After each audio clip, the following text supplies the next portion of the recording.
Birmingham City supporters left St Andrews in upbeat mood on Friday night after watching their side completely dominate a young and inexperienced Swansea City team that were very fortunate to maintain their unbeaten start to the season. Since sacking manager Gary Rowett in December 2016, the Blues have been struggling to get back to being a championship side challenging for a playoff place.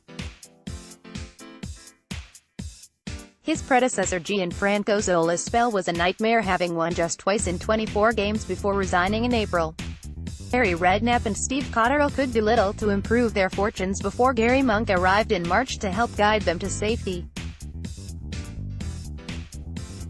The Birmingham City owners said that they wanted a different style of football when explaining their decision to sack Gary Rowett, but having watched them last night, it was more Tony Pulis than Pep Guardiola. Not that I have a problem with that, although it was a little surprising to see how long and direct they were under Gary Monk. Is it a case now, similar to us when we struggled in the Premier League, where they're sacrificing a desire for an attractive style of football for ensuring their championship status? You couldn't blame them for that at all either. After all, they have been under a transfer embargo this summer which has held them back massively. I doubt Birmingham City fans even care either, as they appear to be delighted with what Gary Monk has done at the club so far. Here are some comments from Blues fans from their message forum at smallheadalliance.com. Should be 3 or 4 at least.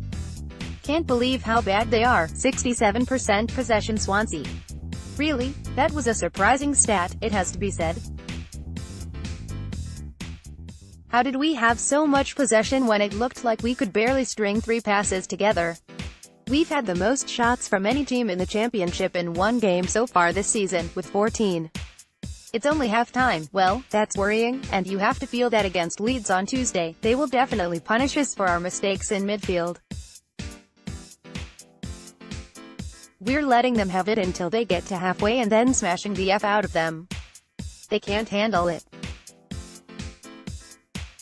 We've not even had 100 passes this half. It's a masterclass in counter-attacking pressing football. Apart from not scoring, could get used to this, a dominant display against what's supposed to be a decent side, but ultimately frustrating. Plus points are we completely stifled a good passing Swansea side and looked dangerous many times. We've played some good sides and that performance against Bolton gets a win. All that nonsense about Swansea playing the right way is comical. Constant passes in your own half is useless, as Zola showed us here. We are a better team than Swansea, our squad is weaker, mind. You can't deny that they looked like a much more capable side than us last night, and we really should have lost by a big margin. Their poor finishing let us off the hook multiple times, and the game acted as a big wake-up call, especially to our owners who only seem to be interested in getting players off the wage bill. Can anyone remember a better 45 minutes we've had over the last 5 years than that performance tonight in the first half? Football-wise and chances created, I mean. It was obviously lacking a goal, but if you were asked which team has just dropped from the Premier League, any neutral would have said Blues. Was a very enjoyable 0-0. But did feel a bit like loss. Friday's match offered us a different test than what we've experienced so far. At Sheffield United on the opening day, we were given far too much time and space on the ball and this played into our hands. You can read our analysis of this here.